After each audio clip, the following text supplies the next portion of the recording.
Ja sam Petar Živković, menadžer finansijskog kontrolinga u kompaniji Tech Data, jednoj od najvećih IT firmi na svetu.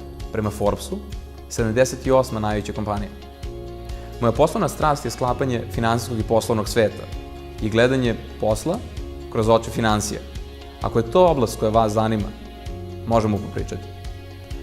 A moja poruka za Kotruli alumniste je da, pored svakodnevnog rada na sebi i usavršavanja, misle i na svoj network. S jedne strane, network služi za unapređenje poslovanja, a sa druge strane, svakog koga budete upoznali znaće nešto što vi ne znate.